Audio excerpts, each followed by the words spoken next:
नमस्ते मेरे विद्यार्थियों।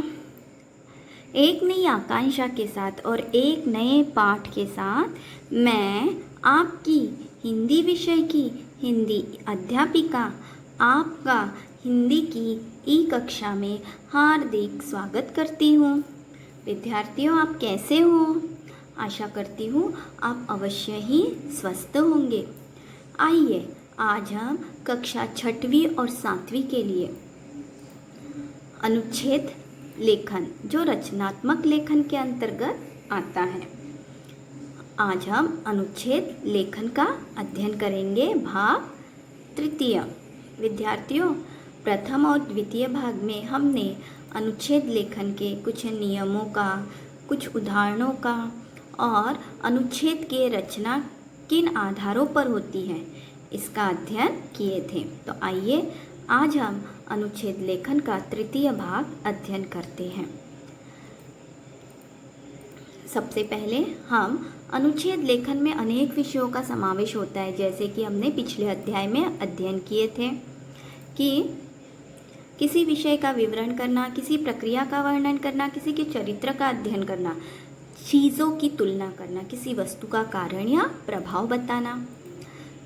और हमने अनुच्छेद की रचना 3 भागों के आधार पर होती है, इसका भी अध्ययन किए थे, विस्तार से अध्ययन किए थे। पहला भाग है परिचय, दूसरा है प्रधान भाग और तीसरा है निष्कर्ष।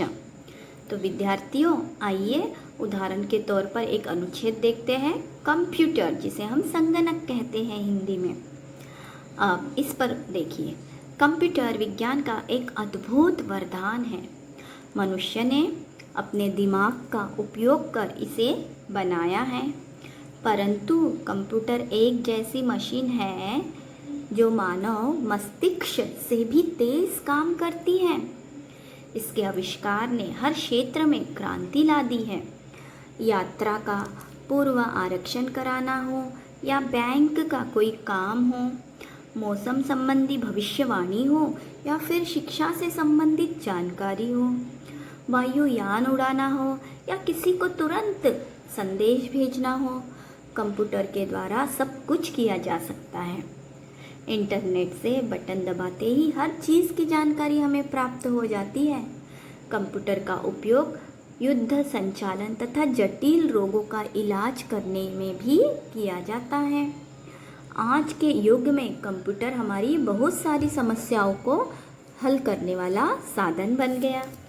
विद्यार्थियों, आशा करती हूँ कि अनुच्छेद के तीनों भागों को आपने अवश्य ध्यान देकर श्रवण किया और आपने अनुच्छेद पर आधारित गृहपाठ भी किए होंगे। तो विद्यार्थियों, आइए गृहपाठ लिखिए।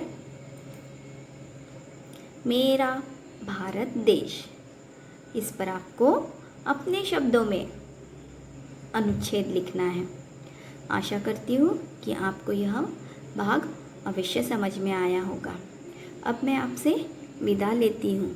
एक नए अध्याय के साथ, एक नई उमंग और आशा के साथ मैं आपसे पुनः मिलने आती हूँ। अच्छा बच्चों, अब मैं आपसे अलविदा लेती हूँ। धन्यवाद।